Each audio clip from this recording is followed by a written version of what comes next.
We've analyzed more than 300 family farm operations over the past 4 years inside of Legacy Farmer. And inside of today's video, I'm gonna share with you 3 distinct things that 107 of them are doing in order to build a successful family farm operation that survives and thrives for multiple generations into the future.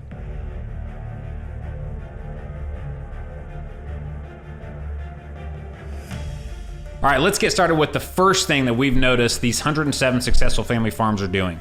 Number one, they have multiple sources of income. Now, why does this matter? Why is this important? Well, inside of our family farm operation, you'll understand that, the primary reason that our family farm operation went under is because my granddad was relying on one source of income. That was either from the feed yard or from the farm. Now, what the distinction that we've noticed about the other members inside of our network and these other businesses that we've analyzed over the years is not only do they have a family farm operation, whether that's cattle or their grain operation or whatever that may be, they also have some sort of custom business. Now, why is this beneficial? Well, we all know how turbulent times can cause economic volatility inside of your operation, right? We all know how higher prices and lower prices and just this up and down market that we live in can cause a massive amount of stress in you, not just on the business side of things, but that stress impacts you in every area of life, right? Now, the thing is when I was in the bank for 6 years, there was multiple customers there, right? We had hundreds of customers inside of that bank. I can remember three out of 100 that it did not matter what was happening economically. It didn't matter what prices were.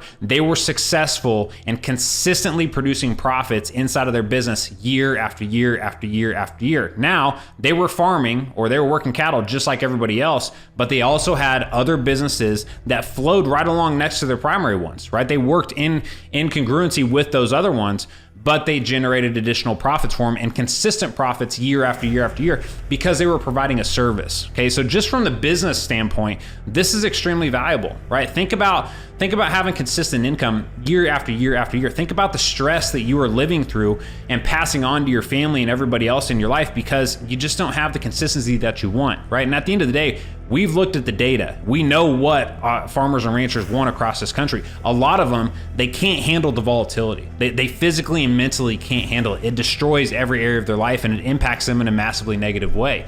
So, what's the one answer to this? You have consistency there. You look at different resources inside of your operation. You look at different assets that you have. How can you put things to use differently? And just this whole concept of thinking in those terms, it's a lot of work to get there, right? There's some things that you have to do. So just from the personal and business standpoint, it's extremely valuable. Now let's talk about everything that everybody wants to do in the first place, right? We're all working on the farm or building our businesses because we want to have something to be able to pass on to the kids down the road.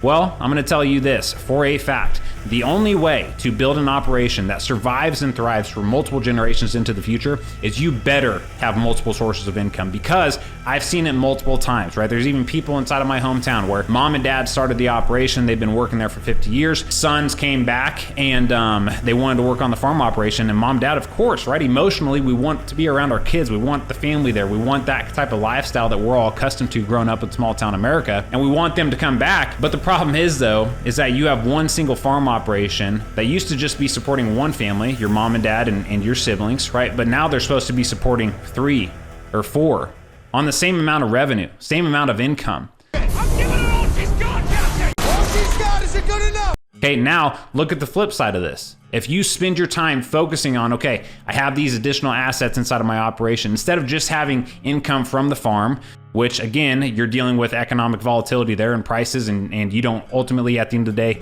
know what you're going to make, you can look at the different assets that you have and say, okay, we got so-and-so wanting to come back to the operation and this is something that they're good at. Let's look at starting up an additional business that we can charge a fee for, still utilizing the equipment, still utilizing everything that we do here, but we're making sure that we have additional revenue to support multiple families coming back to the operation. The only successful family farm operations that live on for multiple generations are ones that have the farm operation, but they have additional service-based businesses that run alongside it in order to fund the development of the growth with their family coming back to the operation and really build something that they can pass on for multiple generations. Now imagine taking all the information that I just gave you, and inside of the next video, we're gonna talk about how you can utilize and maximize the interest rates that you're getting inside of the bank to make sure that you're getting the best possible deal to fund those businesses. Because at the end of the day, when you look at your cash flow, your cost of capital, what the bank is charging you to operate these businesses and operate everything that you have going on, is arguably the most important expense that you have inside your cash flow. Now, let's actually look at some actual businesses that our members have talked about. I'm going to talk about one story here. So we had one member that came in back in 2018. And they were struggling right off the bat there. They just farmed and had some cattle and stuff that they were raising as well. But they were really struggling. And I just had them entertain the idea, right? Just consider the possibility of all this equipment that you have here and starting to going and doing custom work for people, right? Doing custom farming, doing custom harvest, doing custom planting, whatever it may be. And just so you guys can understand here, that's a very challenging thing for farmers and ranchers to do, because the idea of us farming ground that isn't ours, that we own, or working or doctoring cattle or feeding cattle that isn't ours that we own, that's a difficult thing, right? Growing up on the farm, like, the great thing about it and what you love about it is you control everything. You own everything. There's some pride inside of that space there, right? That's what my granddad loved, feeding cattle. That's what my dad did too. When it comes to good, sound financial decisions, with the volatility that we have in the marketplace and everything, it may not always be the best decision. So with this member here, back in 2018, 2019, they started doing this custom work. We got them past the mental hurdle of letting go of having to have control over all their assets and be farming their own ground or working their own cattle. And we started to have them put that equipment that they had that was sitting dormant for 6 months out of the year, we had them start putting that to use. Now, I'm just going to share some information with you. In 2021, just so you know, from these custom businesses, that generated them over $300,000 a year in profit for the year. So you need to understand the magnitude of just switching some ideas, switching some frameworks here, and changing your mindset and how you look at your operation and the assets and the resources that you have. Okay, now you may be wondering what this individual that I just talked about, what are the actual steps that they took to make this happen? Step number one is, right, because when you're first stepping into this, you're kind of just nervous, right? You have no idea, what do I do, Jace? This is great that you're telling me to go form these additional businesses and everything like that, but what do I actually do here? Well, inside of your community right now, the first thing that I told this member to do, I said, drive around. Farmers are great at driving around, but when you're driving around, instead of looking your own fields, look at everything that's going on. Pay attention. Who is doing what? And what are the opportunities there? Because I can guarantee, I do not care if you live in the middle of nowhere in the US, like where I grew up, there is massive opportunity around you, but you have to shift your mindset in order to be looking for it and to see this. Now, drive around for the next week and start keeping a list of all the businesses that are going on inside of the ag industry inside of your county. And I'm going to tell you, there's going to be a long list of them.